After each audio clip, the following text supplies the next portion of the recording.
Halo teman-teman semuanya, salam sehat. Hari ini kita akan belajar sama-sama tentang penggunaan modifikasi nasopharyngeal tube pada bayi dengan Pierre Robin sequence.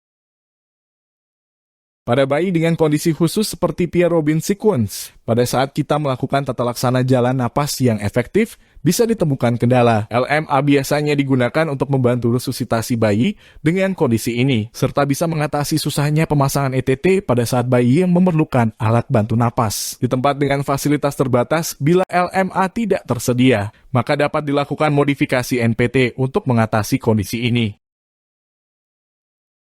Kapan kita menggunakan modifikasi nasopharyngeal tube? NPT digunakan pada mikronactia, celah langit-langit sekunder, anomali brachial arc, Pierre Robin sequence, Faucidio-Facial syndrome.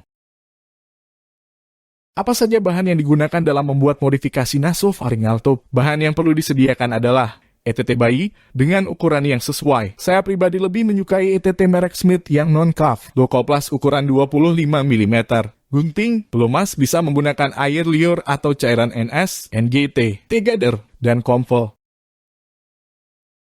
Berapa ukuran dan kedalaman modifikasi nasopharyngeal tube yang akan digunakan? Pemilihan ETT tergantung pada berat badan bayi yang akan mendapat NPT. Kedalaman ETT juga tergantung pada berat badan bayi. Untuk lebih jelasnya dapat dilihat pada tabel ini. Bagaimana langkah pembuatan modifikasi nasopharyngeal tube? Langkah pertama, pilihlah ukuran ETT yang sesuai dengan berat badan bayi. Langkah kedua, potonglah ETT 5 cm lebih dari ukuran kedalaman ETT yang telah ditentukan. Misalnya, bila berat badan bayi 3 kg, maka kedalaman ETT-nya adalah 6 ditambah 3 sama dengan 9 cm. Jadi ETT yang akan dipotong sepanjang 9 ditambah 5 sama dengan 14 cm. Langkah ketiga, gunting bagian atas ETT sehingga terbagi dua. Langkah keempat, gunting salah satu bagian dari ETT yang sudah dibagi dua tadi sehingga menjadi dua bagian. Hasilnya bagian atas ETT akan didapatkan terbagi 3 bagian. Langkah kelima, selanjutnya dibagi dua kembali bagian yang lain dari ETT, sehingga pada akhirnya akan terbentuk 4 bagian. Langkah keenam, potong salah satu bagian dari 4 kaki ETT yang telah dibuat, sehingga hanya akan tertinggal 3 kaki ETT saja.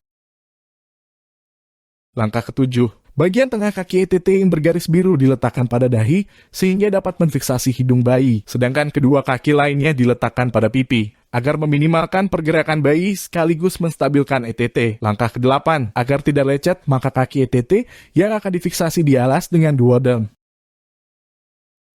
Langkah ke-9, masukkan ETT sampai sesuai dengan kedalaman yang kita inginkan. Kemudian, fiksasi ETT yang ada dengan tegadem. Langkah ke-10, sambungkan lubang NPT modifikasi ke tube untuk dihubungkan ke ventilator atau dapat disambungkan ke nasal prong untuk dihubungkan ke CPAP. Bisa juga disambungkan ke aliran oksigen bebas via nasal kanul.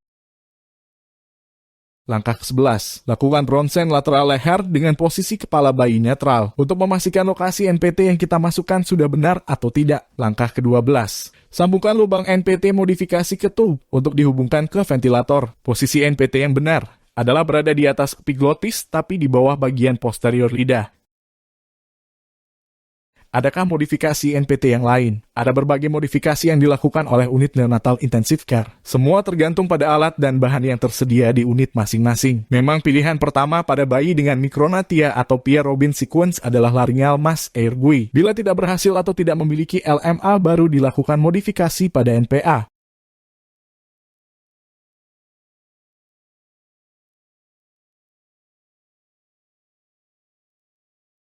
Kapan NPT sebaiknya diganti? Pada 10 hari pertama, NPT diganti setiap 2-4 hari atau jika terjadi obstruksi patensi dari tube. Setelahnya, NPT dapat diganti setiap 5-10 hari. Perlu diingat, NPT dimasukkan pada lubang hidung secara bergantian, di mana bila sebelumnya di lubang hidung sebelah kiri, selanjutnya dimasukkan ke lubang hidung kanan, dan seterusnya.